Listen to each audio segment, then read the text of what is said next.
chance in hell that this is funny or gonna work.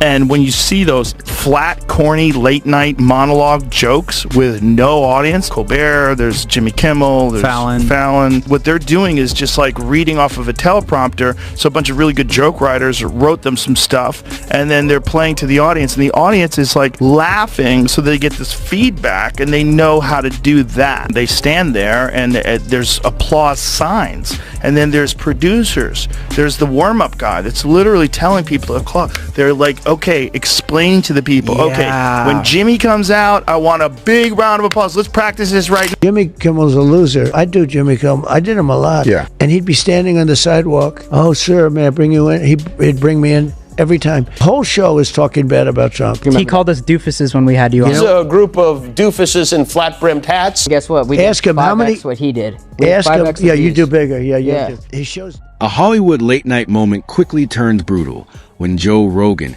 and President Donald Trump team up for a double-barreled roast of Jimmy Kimmel. Rogan delivers an unfiltered MMA-style takedown, while Trump lands his trademark unapologetic political uppercuts. The smug smirk on Kimmel's face fades into a desperate grin as the blows keep coming. No mercy, no safety net. Just two completely different wrecking balls smashing through his ego, career, and every pretentious joke he's ever made. This isn't friendly banter. It's a full-scale comedic demolition. Do you think the hate Trump business model that's been in the entertainment business is going out of business with the American people? Well, it hasn't worked, and it hasn't worked really for a long time, and I would say pretty much from the beginning. Colbert has no talent. I mean, I could take anybody here, I could go outside in the beautiful streets and pick up a couple of people that do just as well or better. They get higher ratings than he did. Donald Trump teamed up with Joe Rogan to roast Jimmy Kimmel in style, turn him into a human marshmallow over a bonfire of political and comedic failure.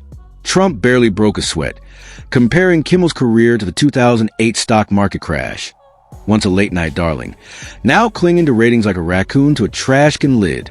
His vivid jabs painted a clear picture of empty studio seats, practically forming a support group. The guy was so polarizing. Boy, wouldn't it be fun to put Donald Trump in that hot seat, see how much that genius really knows? And because he was such an easy guy to turn into a Nazi. What would you say to him if you could get this thing? I would say, please, have a seat. You know what? Any time you spend on a game show is another hour you're not being president. You pointed to him, you're like, the way he talks, he's going to ruin the world. Can't tackle Donald Trump. He is the most important, the smartest, the most capable leader in the world, and he's not going to let someone push him around. The threat to democracy, we could do anything we can to stop him. So what do? They stop all the primaries. Trump, as has now been well established, is the greatest negotiator, the greatest deal maker, the greatest diplomat, and the greatest peacemaker that we have ever seen in this country. They don't have real primaries anymore. They haven't had a real primary since 2012. I do believe that it will be Donald Trump and Elon Musk who were reflected as two of the saviors of this country and really of the entire. Trump didn't just attack Kimmel's jokes.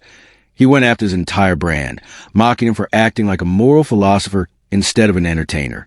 He compared Kimmel's monologues to a substitute teacher about to be eaten alive by the class, and noted his ratings are sinking faster than a cement block in a pool.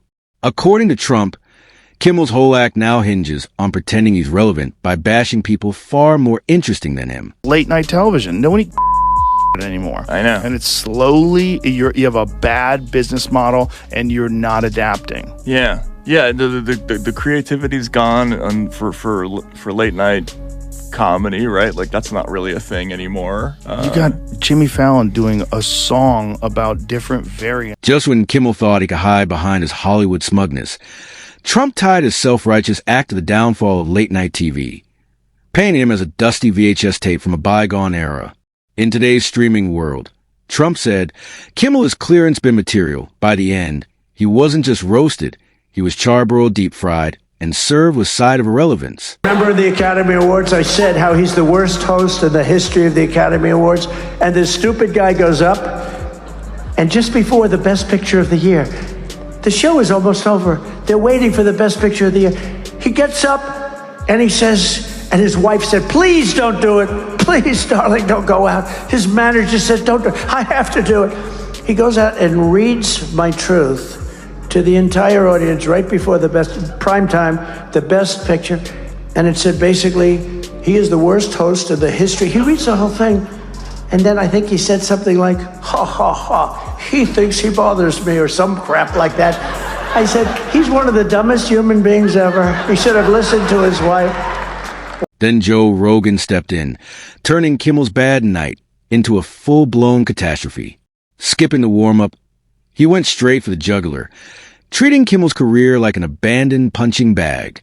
Rogan called out his fake Hollywood authenticity, blasting the hypocrisy of a man who once wore blackface, now posing as a moral saint.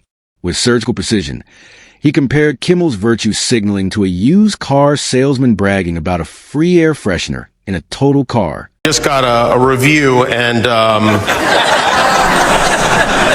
has there ever been a worse host than Jimmy Kimmel at the Oscars? His opening was that of a less than average person trying too hard to be something which he is not and never can be. Get rid of Kimmel and perhaps replace him with another washed up but cheap ABC talent. See if you can guess which. Rogan didn't just hit Kimmel's politics. He tore into his comedy, mocking monologues that feel like outdated Twitter memes read with the energy of explaining crypto to grandma. He painted Kimmel as a host chasing pity laughs like a toddler telling knock-knock jokes, comparing him to a podcast episode you skip because it's 2 hours of pointless ranting. Even his mean tweets bit, Rogan said, has been milked so dry it's basically powdered. It's a good joke. Funny thing to say. He's had a real problem with Elon from the beginning of this thing, but it's like he's in this leftist thought bubble. He is in the most leftist thought bubble available, which is Hollywood. And, and I think also, he famously, there's some videos of him in blackface, and those came out, and he had apologized for them, and I think he took that hit and, really... Rogan didn't spare Kimmel's hypocrisy, reminding everyone that the host who preaches truth and justice has long cozied up to the very elites he claims to oppose. He mocked the idea of Kimmel as anti-establishment when his paycheck depends on Hollywood's machine, likening it to a vegan secretly running a weekend barbecue joint. Rogan peeled back the glossy PR to expose the hollow product beneath, framing Kimmel as part of a dying breed of late-night hosts who mistake snarky monologues for changing the world. By the end, Trump had torched Kimmel's relevance, and Rogan salted the earth, one destroying his brand, the other obliterating his comedy and credibility. So I don't think that conversation is a conversation that should be held in front of an audience in 5-minute chunks like they do on television. Yeah. That's a conversation that you have to let air out. I want to know why you think the way you think. Him, sit down with Jimmy. Why do you think the way you think? Why would you think that it's okay to say that it's a real simple thing? The people that have been vaccinated, you treat them. And the people that took horse goo, rest in peace, Wheezy. Really? Is that really how you feel? Like people that are sick from a disease that was funded by our own tax dollars? That's how you feel like?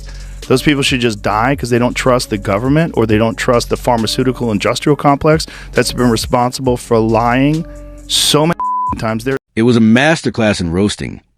2 different styles landing the same verdict. Kimmel's career is a monument to wasted potential and overestimated talent. Both Trump and Rogan stripped away the pretense, revealing a celebrity with nothing to fall back on once the network, fake applause, and friendly crowd are gone. Rogan hit with blunt force, painting Kimmel as a comedian who traded punchlines for political virtue signaling, now sounding like a late-night infomercial for Hollywood's weekly narrative. Once edgy, he's become a hall monitor for acceptable opinions, a lion who swapped his roar for a kazoo, wondering why no one takes him seriously. President Trump trading barbs with late-night host Jimmy Kimmel after Stephen Colbert's cancellation. Trump posting to Truth Social the following: the word is, and it's a strong word at that, Jimmy Kimmel is next to go in the untalented late-night sweepstakes. These are people with absolutely no talent who were paid millions of dollars for, in all cases, destroying what used to be great television. It's really good to see them go. Rogan blasted Kimmel's shift from entertainer to sanctimonious preacher, turning late-night TV into the DMV of comedy. Instead of laughs, he dishes out lectures, earning polite claps like a mandatory HR meeting. Rogan argued Kimmel has taken comedy hostage, demanding Twitter applause as ransom, masking the lack of real humor with smug smirks. In Rogan's words, Kimmel's no longer comedian. He's a brand ambassador for the status quo, selling watered-down satire to people who think retweets equal a sense of humor. Everything that they use to control the media in terms of the news, they use it to control the media in terms of late-night talk shows and monologues as well. It's the same influence because they're the same sponsors. The same people are spending the same money on the same networks. And it has an impact. If it affects your livelihood and affects your future and your ability to do this thing that you love doing, which is hosting a talk show, and you're doing it on a network that is paid for by that money, guess what? Trump followed with his trademark wrecking ball style, blasting Kimmel as the poster boy for Hollywood hypocrisy. Where Rogan was sharp and precise, Trump was loud and unapologetic, painting Kimmel as a two-faced opportunist whose monologues sound more like campaign ads and comedy. He called him a late-night lightweight, tough behind a desk, but helpless without cue cards and a laugh track. Trump mocked Kimmel's pandering to the left, turned his show into an echo chamber so airtight it could vacuum seal meat, with every joke a safe jab at Republicans or a love letter to liberal talking points. In Trump's view, Kimmel isn't an edgy truth-teller. He's a Hollywood lapdog, wagging for scraps. See those flat, corny, late-night monologue jokes? Why are you doing this? There's not a chance in hell that this is funny. You know, it's supposed to be comedy. It's hatred. I go on a show. He goes, is that your real hair? I said, yeah. He said, do you mind if I mess it up? I said, I'd prefer no. So he grabs it and he starts really going crazy, right? And 6 months later, he went out because he was under pressure to apologize because he humanized Donald Trump. You remember? I'd like to apologize. I messed up Donald Trump's hair and it humanized him and he became president. He's one of the dumbest human beings ever. They stand there and there's applause signs. And then there's producers. There's the warm-up guy that's literally telling people to applaud. They're like, okay, explaining to the people. Wow. They'll train the audience how to do it depending upon the set. And like, we'll be right back. Yay! And everybody claps. Is everybody really clapping that you're going to be right back? Trump tore into Kimmel's habit of veering into shallow moral lectures, mocking him for thinking on camera tears make him a credible political voice, likening it to a bad soap opera actor mistaking overacting for authenticity. He called it emotional grandstanding aimed at boosting ratings, except the numbers keep dropping. Rogan then jumped back in, dismissing Kimmel's political influence as equal to a motivational poster in a dentist's office. Mildly noticeable, instantly forgettable. You know, they wanted to shut me down on being on McAfee. They wanted to shut me up from... Well, that was the Kimmel thing, right? Well, that was... No, did you ever talk to that dude? Have you ever talked to him? I've been on the show. Yeah? Years ago, yeah. Would you ever have a conversation with him in person? Of course. Yeah, of course. Yeah. I mean, they wanted me to be on the show in the summertime after I got traded. Really? There, obviously been some things that he had said about me that made me go, I don't know if I want to do that. I'd rather, maybe have a side conversation. Rogan slammed Kimmel for only targeting powers his bosses already dislike, calling it the comedic equivalent of shadowboxing. Lots of motion, zero risk. He mocked Kimmel's activism as hollow, built on snarky monologues and scripted outrage with no solutions or real thought, just safe laughs dressed up as rebellion. Trump piled on, branding Kimmel's reinvention as fake as Hollywood perfume, all packaging, no substance. Together, Rogan's precision and Trump's heavy hit stripped away Kimmel's credibility, leaving his late-night empire looking less like a fortress and more like a sandcastle waiting for the tide.